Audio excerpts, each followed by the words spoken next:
নাকিস মাতাল জাব্বার ফিনা লানা ইলমুন ওয়ালিল আ'দাই মালু ফাইন্নাল মা লা ইয়াফনি আন করিবিন ওয়া ইন্নাল ইলমা বাকিন লা ইয়াজালু।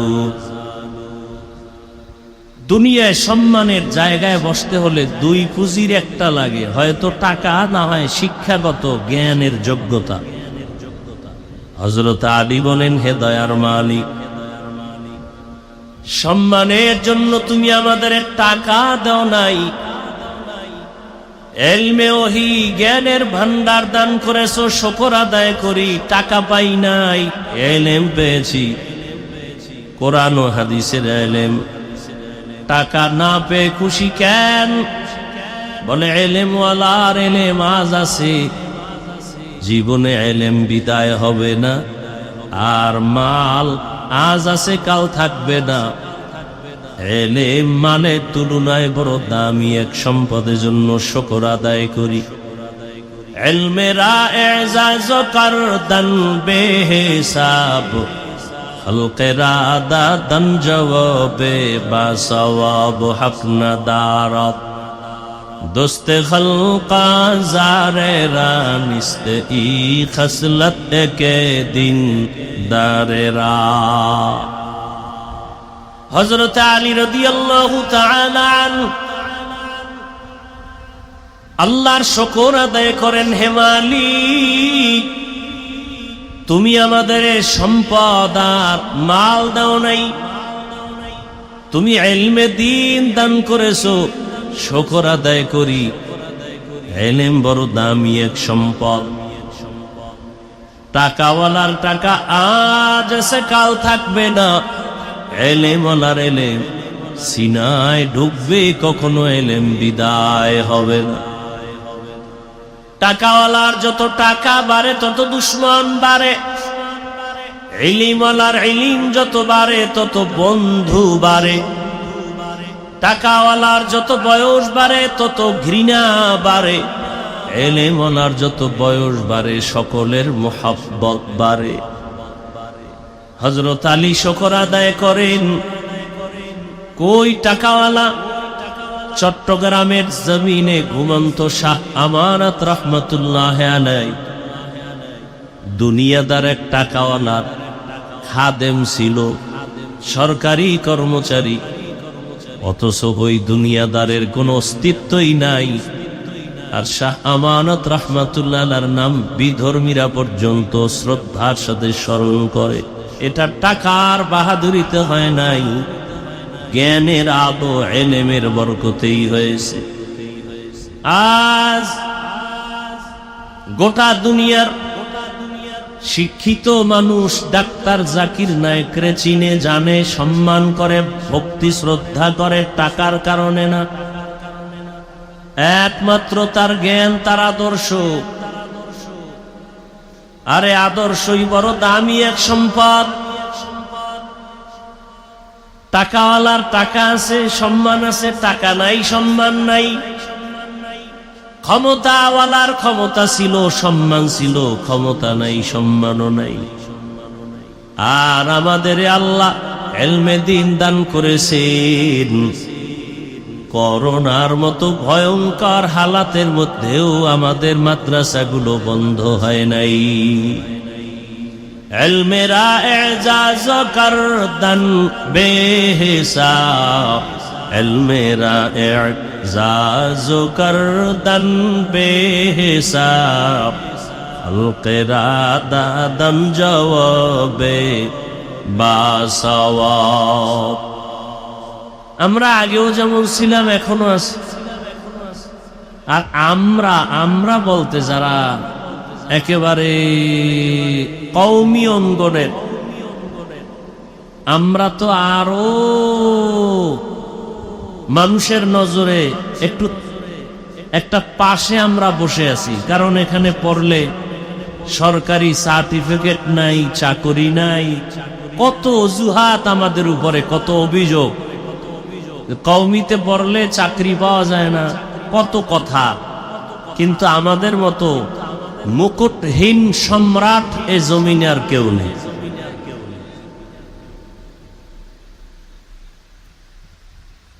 একমাত্র ইলমের বরকত। মহামারী করোনা, স্কুল কলেজ বন্ধ, সব বন্ধ হয়ে গেল, আলিয়া মাদ্রাসাও বন্ধ। কিন্তু যেই কওমি মাদ্রাসায় সরকারের একটা টাকাও কোনো বরাদ্দ নাই, মহামারী করোনার ভেতরও সে মাদ্রাসা বন্ধ হয় নাই। 10 বছর আগের এমপি সাহেব কইতো দোয়া চাই, নতুন এমপি এও দোয়া চাই। এটার নাম সম্মান। টাকা দিয়া কিনা যায় না এই সম্মান। টাকার সম্মান আজ আছে, কাল থাকে না। ভোটের আগের রাত্রে আপনারা সম্মান বিক্রি করছেন না? কথা কয় না। ওই ভোটের আগের রাত্রে পায়খানা খাইছেন না? প্রার্থীর থেকে নিজের ইজ্জত বিক্রি করে এখন মাইয়া দেখেন হিজরত করে, বউ হিজরত করে। বিষয় কি? বলে যে কিনে নিছি না ভোটের আগের রাত্রে, চিল্লাতির কোনো দরকার নাই। টাকায় সম্মান বিক্রি করে ফেলেছেন, সম্মান শেষ। আর আমাদের সম্মান টাকায় কিনি নেয়, রসুলের সুন্নত দিয়ে সম্মান নিয়েছে। সুন্নত আছে, সম্মানও আছে। আগের এমপিরাও দোয়া চাইতো, এখনো কি চায়? দোয়া চায়। চোখের দিকে তাকায় কথা বলার সাহস কোনো মাস্তানের নাই। এ সম্মান কে দিছেন? ইলমেরা এজাজ করদান বেহিসাব, হলকেরা দাদন জওয়াবে বাসওয়াব, হক নাদারত দোস্তে খলকা জারেরা, নিস্তে ই খসলত কে দিনদারেরা। এই যে কথাগুলো বলতেছে, ঠিকই গাইবি আওয়াজ, গোপন কথা না নগদ? এগুলো দেখে কেন আপনি টুপি পরেন না, দাড়ি রাখেন না? সমস্যাটা কি?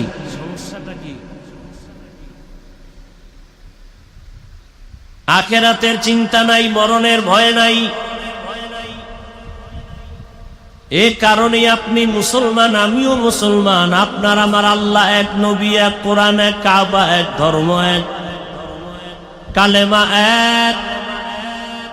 অথচ আমি টুপি খুলতে লজ্জা পাই, আপনি টুপি দিতে লজ্জা পান। আমি নামাজ না পড়লে লজ্জা, আপনি নামাজ পড়তে গেলে লজ্জা। আমি দাড়ি না রাখলে লজ্জা, আপনি দাড়ি রাখতে গেলে লজ্জা। আবার কোন নেফাকি অন্তরওয়ালা পণ্ডিত কয় দাড়ি না রাখলে অসুবিধা কি? দাড়ির মধ্যেই কি ইসলাম? টুপির মধ্যেই কি ইসলাম? পোশাকের ভেতরেই কি ইসলাম? পর্দার ভেতরেই কি ইসলাম? প্রশ্ন করার মানে কি? যে পর্দার মধ্যে ইসলাম সীমাবদ্ধ না, টুপির মধ্যে না, তাহলে টুপিতে ইসলাম নাই, দাড়িতে নাই, পাগড়িতে নাই, পোশাকে নাই। তো ইসলাম কই? পাকিস্তান, ইন্ডিয়ায়। ইসলাম কোথায়? দাড়ির মধ্যে যদি ইসলাম না থাকে তো ইসলাম কোথায়? আল্লাহ হেদায়াত দান করুন। এই সমস্ত প্রশ্ন তারাই করে যারা দুনিয়া লোভী, হয়তো ক্ষমতার লোভ, না হয় টাকার লোভ, না হয় যৌবনের লোভ। আল্লাহ হেদায়াত দান করেন। এজন্য আল্লাহ বলেন, ইয়া আইয়ুহাল্লাযীনা আমানুত্তাকুল্লাহ ওয়াল তানজুর নাফসুম মা কদ্দামাত লিগাদিন ওয়াত্তাকুল্লাহ ইন্নাল্লাহা খাবীরুম বিমা তা'মালুন। আল্লাহ তাআলা বলেন, তোমার এই জীবন কিচ্ছু না, সামনে তোমার অনন্তকাল যে একটা জীবন আসবে, যার শুরু আছে শেষ নাই। ওই জীবনে যেতেই হবে, পালায়া থাকার কোনো সুযোগ মরণ থেকে যতই পালাও মরণ তোমায় নিবে ঘিরি। যদিও সুদূর আকাশ পানে লুকাও সেথায় লাগিয়ে সিঁড়ি। নদী পথে নৌকা চালাও ও মাঝি ভাই, বেলা ডোবার আগে আমি ওপার উঠতে চাই। ডুবে গেলে বেলারে আর উঠে না, ভেঙ্গে গেলে মেলারে আর জমে না। এরে আল্লাহর বান্দা, পর্দার আড়ালের মা বোনেরা, ও যুবক বাবারা, বৃদ্ধ বাবাজি, আমরা টাকা পাওয়ার লোভে, খানার লোভে টুপি পরি নাই, বরং জেনে শুনে টুপি পরছি। টুপির কারণে বিপদ, দাড়ির কারণে বিপদ। এরপরও কেন টুপি ফালাই না, দাড়ি ফালাই না? একমাত্র কারণ দুনিয়ার কোনো মূল্য নাই, আল্লাহর আদালতে হাজির হতে হবে। আর চোখের সামনে তাকায় দেখলাম টাকা টাকা টাকা করে যারা দৌড়ায়, ওরা টাকাও পায় না, নিজেরও হারায় ফেলে। না নিজের সন্তান পেল, না মা পেল, না বাবা পেল। আমার সোনার বাংলাদেশের কোটি কোটি হাজার হাজার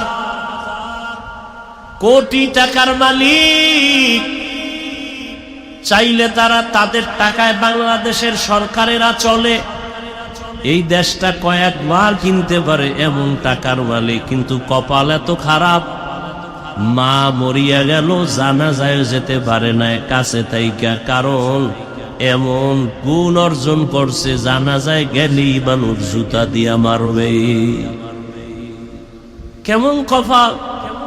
বাংলাদেশে কিনার মতো টাকা, যাদের টাকায় সরকারেরা চলে, মা মারা গেল, জানাজায় যেতে পারে না। কেমন কপাল! তাহলে লাভ হইল কি? 10 তলা বিল্ডিং করলো, ঘুমাতে পারে না, জঙ্গলে দৌড়ায়। বিল্ডিং শান্তি না, খেরের ঘর ভালো, রিক্সা চালানো ভালো। সুইস ব্যাংকে কোটি কোটি কোটি টাকা রাখলে কি লাভ হবে যদি চেক বই না থাকে? 10 তলা বিল্ডিং থাকলে কি লাভ হবে যদি ওই বিল্ডিং এ ঘুমানোর সুযোগ না হয়? এর চেয়ে রিক্সাওয়ালা বড় শান্তিতে আছে। সব কথার মূল কথা, আমার নবীর মতো আর দামি কে হতে পারে? সেই নবীও দোয়া করেন, হে মালিক, তুমি আমাকে গরিবী হালাতে বাঁচাও, গরিবী হালাতে মরণ দাও, হাসরের ময়দানে গরিবদের সাথে তুমি হাসর করাও। নবী বলেন, গরিবেরা ভয় পেও না, বড় লোকের বাড়ি গাড়ি দেখে আফসোস করিস না, বড় লোকের 500 বছর আগে গরিবেরা জান্নাতে যাবে। টাকা পয়সা কিছু না, পরকাল জীবনটাকে সুন্দর করো, এখান থেকে তৈরি করে নাও। দুনিয়ার কোনো দাম নাই।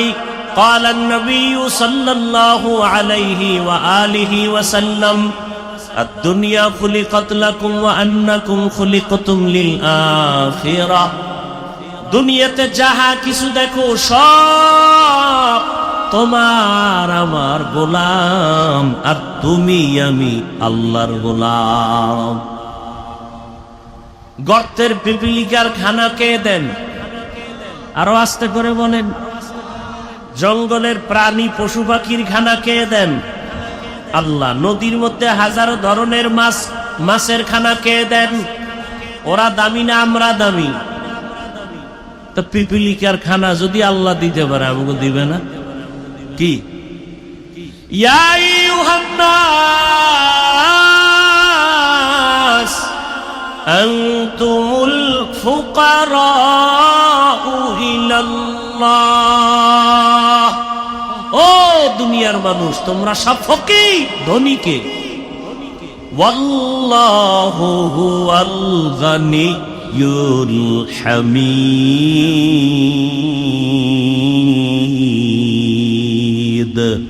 गर तवक्कुल मी कुनी हर सुबह शाम میرساند رزق تو از لامکا জঙ্গলের হাজারো প্রাণীর খানা যে আল্লাহ দেন, উড়ন্ত পাখি সকালবেলা উঠতে থাকে খোলা আকাশে উড়ে উড়ে পেট ভরে বাচ্চার খানা নিয়ে সন্ধ্যাবেলা বাসায় হাজির।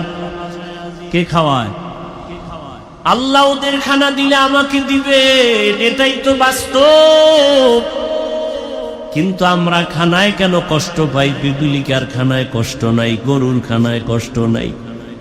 গরু যদি মাঝে মাঝে কষ্ট পায় ওর নিজের দোষে না, নিমক হারাম মানুষের দোষে। মানুষের অপরাধের কারণে গরু কষ্ট পায়, আপনার আমার অপরাধের কারণে আমরা খানায় কষ্ট পাই। পিপিলিকা পায় না কেন? আল্লাহ ওদেরকে যে ডিউটি দিয়া পাঠাইছেন সে ডিউটি পালন করে, গাদ্দারি করে না। আর আমরা মানুষের আল্লাহ যে কাজের জন্য বানাইছেন ও কাজ আমরা করি না। মানুষকে দেখাবার জন্য নামাজ পড়ি। যদি আল্লাহর জন্যই নামাজ আদায় করতাম তাহলে নামাজ পড়িয়া কেউ সুদের টাকায় ব্যবসা লাগাইতে পারত না।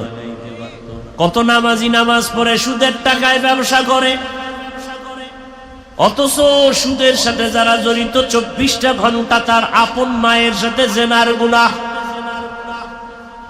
কত বড় কুলাঙ্গা!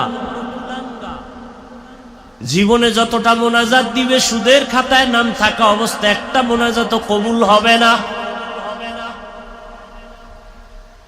নামি দেবী 5-7টা সুদখোরের নাম লেখা ধান খেতে রাখলে জীবনে পোকাও আইব না সুদখোরের ভয়ে। আর কেমন সান কভাইল্লা বেঈমান! ইয়া আইয়ুহাল্লাযীনা আমানুত্তাকুল্লাহ ওয়া যারু মা বাকিয়া মিনার রিবা ইন কুনতুম মুমিনিন ফাইন লাম তাফআলু ফাআযানু বিহারবিন মিনাল্লাহি ওয়া রাসূলিহি। আল্লাহ ব্যবসাকে হালাল করেছেন, সুদ হারাম করেছেন। বড় কঠিন, বলারও মানুষ নাই, শোনারও মানুষ নাই, বিরোধিতা করার মানুষের অভাব নাই। কি আগামী জুমায় যদি এই বয়ানগুলো একটু কেউ মসজিদে শুরু করে, মাগরিবের সূর্য ডুবার পরে দেখবে গাইবি আওয়াজ। কি আওয়াজ? ইমাম সাহেব 1 মাসের ছুটি কেন? শিয়ালের হাতে মুরগি আমানত। শিয়ালের হাতে মুরগি দিলে যা হয়, সুদখোরের হাতে মাদ্রাসা মসজিদের চাবি দিলে তাই হয়। দিছে কে? জিবরাইল। কথা বলেন না কেন? 24 ঘন্টা যে মায়ের সাথে জিনার গুনাহ, সে মসজিদ মাদ্রাসার দায়িত্বে আসে কিভাবে? তো ঠাডা বইরা মরা দরকার। হুজুর টুজুর সুদ্দা ঠাডা পড়ে না কেন? মদিনাওয়ালা মুহাম্মদের উম্মত হওয়ার কারণে। জিন্দেগি মে বন্দেগি তু করনা হে, জিন্দেগি মে বন্দেগি তু করনা হে, জিন্দেগি বে বন্দেগি শর্মিন্দা হে, जिंदगी बे बंदगी शर्मिंदा है। यहाँ हम सब मुसाफिर दिल न लगा,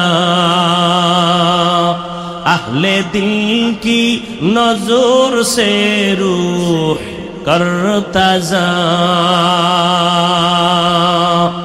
यहाँ हम सब मुसाफिर दिल न लगा,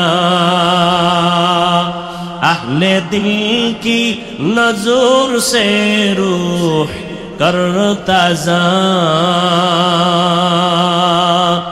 शाह दौलत सब फकीर गर नेक नेहे, शाह दौलत सब फकीर गर नेक नेहे, जिंदगी में बंदगी तू करना है, जिंदगी बे बंदगी